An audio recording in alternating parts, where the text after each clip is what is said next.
Hello friend, motivational मित्ता में आपका स्वागत है। इसमें छोटी छोटी वीडियो बनाते हैं, ज़िंदगी से जुड़ी हुई बातें करते हैं। होप कि आपको पसंद आ रही हो।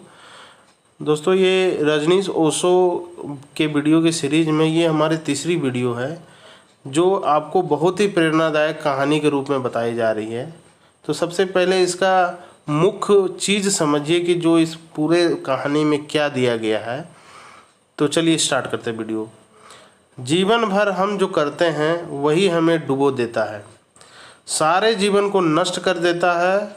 और जब जीवन नष्ट हो जाता है, समाप्त हो जाता है, तब हमें जो पीड़ा और परेशानी पकड़ती है मृत्यु के क्षण में, अंतिम दिनों में जो मनुष्य को कष्ट पकड़ लेता है, जो संताप पकड़ लेता है, वह यही होता है कि एक बहुत अद्भुत जीवन है जिसको हमने व्यर्थ कर दिया है। बहुत ही एक अद्भुत जीवन रहता है जो हमने व्यर्थ कर दिया। तो इस पर एक कहानी आई है जो एक अंधे आदमी और एक मित्र की कहानी है। तो चलिए स्टार्ट करते हैं। एक रेगिस्तान को पार करते करते एक अंधा और उसके मित्र दोनों अलग अलग यात्रा पर निकले थे। रास्ते में मिलना हो गया और वह आँख वाला आदमी उस अंधे आदमी को अपने साथ ले लिया। वो कुछ दिनों के साथ चलते चलते दोनों में घनी मित्रता हो गई। एक दिन सुबह अंधा आदमी पहले उठ गया। सुबह उसकी नींद पहले खुल गई। उसने टटोल कर अपनी लकड़ी ढूंढी। मरुस्थल की रात थी और ठंड के दिन थे। लकड़ी तो उसे नहीं मिली। एक सांप पड़ा हुआ था जो ठंड के मारे एकदम सिकुड़ गया था और कड़ा हो गया था। उसने उसे उठा लिया। उसके बाद उसने भगवान को धन्यवाद दिया कि हे प्रभु, मेरी लकड़ी तो खो गई थी, लेकिन उससे बहुत ज़्यादा बेहतर, बहुत चिकनी और बहुत सुंदर लकड़ी तुमने मुझे दे दी। उसने भगवान को धन्यवाद किया कि तुम बहुत बड़े कृपालु हो। उसने उसी लकड़ी से अपने आँख वाले मित्र को धक्का दिया और उठाने की कोशिश की कि उठो दोस्त, सुबह हो गई, यात्रा पे निकलना है। वह आँख वाला मित्र उठा, देखकर घबरा गया और उसने कहा कि तुम यह क्या हाथ में पकड़े हुए हो? उसे एकदम छोड़ दो, यह सांप है और जीवन के लिए बहुत ही खतरनाक है।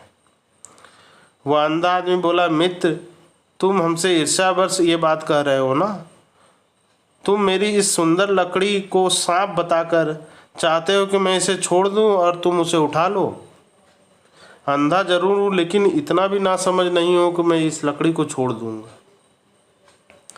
उस आँख वाले आदमी ने कहा, पागल हो गए हो क्या? इसे एकदम छोड़ दो, वह सांप है, तुम्हारा जीवन में खतरा आ जाएगा।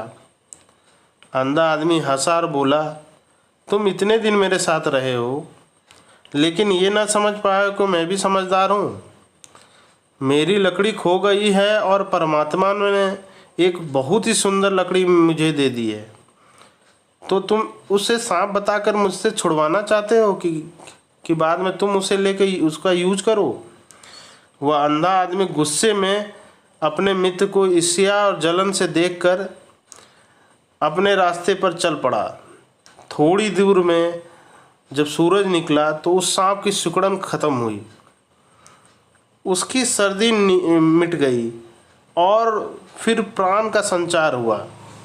उसने उस अंधे आदमी को काट लिया।